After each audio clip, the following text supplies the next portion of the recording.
పార్టీలు పక్షపాత రాజకీయాలను పక్కన పెట్టాలని రాష్ట్రపతిగా పదవీ విరమణ చేయనున్న రామ్నాథ్ కోవింద్ పిలుపునిచ్చారు. ప్రజల సంక్షేమం కోసం అత్యవసరమయ్యే విషయాలపై సమాలోచనలు జరపాలని సూచించారు. శనివారం పార్లమెంట్ సెంట్రల్ హాలులో నిర్వహించిన వీడ్కోల్ సమావేశంలో ఆయన ప్రసంగించారు. పార్లమెంటును ప్రజాస్వామ్య దేవాలయంగా అభివర్ణించిన ఆయన ఎంపీలు తాము ఎన్నుకున్న ప్రజల అభిష్టాన్ని ఇక్కడ వ్యక్తం చేయాల్సి ఉంటుందని చెప్పారు.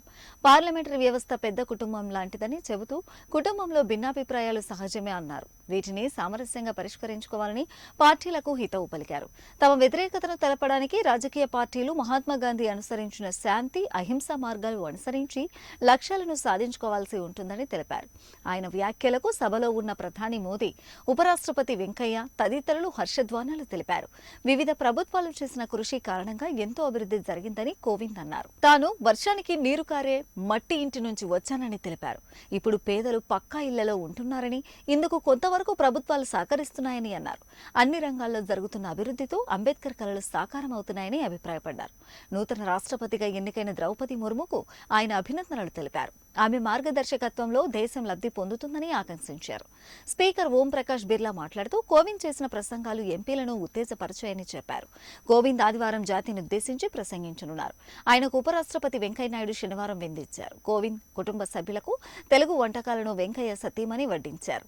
కోవింద్తో పాటు భారత రాష్ట్రపతుల అరుదైన చిత్రాలతో కూడిన 2 పుస్తకాలను కేంద్ర మంత్రి అనురాగ్ ఠాకూర్ ఆదివారం విడుదల చేయనున్నారు.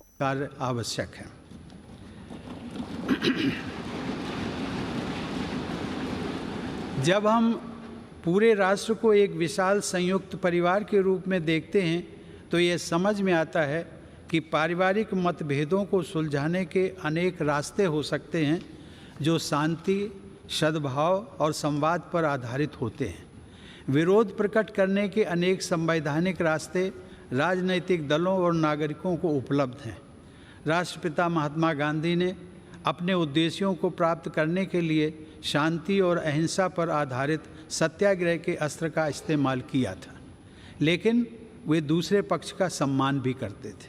हमारे नागरिकों को अपनी मांगों के लिए दबाव बनाने का तथा विरोध करने का संवैधानिक अधिकार उपलब्ध है, लेकिन मेरे विचार से इस अधिकार का प्रयोग हमेशा गांधीवादी तौर तरीकों के अनुरूप शांतिपूर्ण ढंग से ही किया जाना चाहिए। माननीय सदस्यगण, मेरे कार्यकाल के दौरान 2 अत्यंत महत्वपूर्ण ऐतिहासिक आयोजन किए गए। राष्ट्रपिता महात्मा गांधी की 150वीं जयंती के उपलक्ष्य में अनेक यादगार समारोह पूरे देश में आयोजित किए गए। इस संदर्भ में मैं स्वच्छ भारत अभियान की परिवर्तनकारी उपलब्धियों का उल्लेख करना चाहूँगा।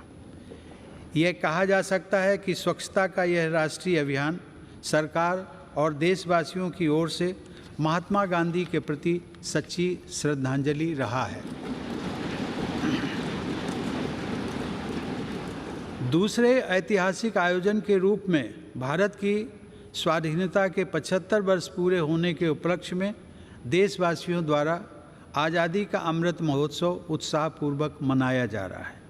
मैं इन दोनों ऐतिहासिक अवसरों से जुड़े अत्यंत प्रभावशाली आयोजनों के लिए देश की जनता व सरकार को बधाई देता हूँ। महोदय, आपका दृढ़ विश्वास है कि शिक्षा सशक्तिकरण का सर्वश्रेष्ठ साधन है। इसी भावना से संसद सदस्य के रूप में आपने ग्रामीण क्षेत्र में शिक्षा के प्रसार के साथ साथ उच्च शिक्षा के क्षेत्र में बुनियादी सुविधाएं उपलब्ध कराने और उनकी गुणवत्ता बढ़ाने पर बल दिया है। आपने राष्ट्र निर्माण में महिलाओं की अधिक से अधिक भागीदारी और समाज के वंचित वर्गों, विशेष रूप से दिव्यांगों और अनारक्षितों के लिए अधिक अवसरों के सृजन के लिए आपने निरंतर प्रयास किए हैं।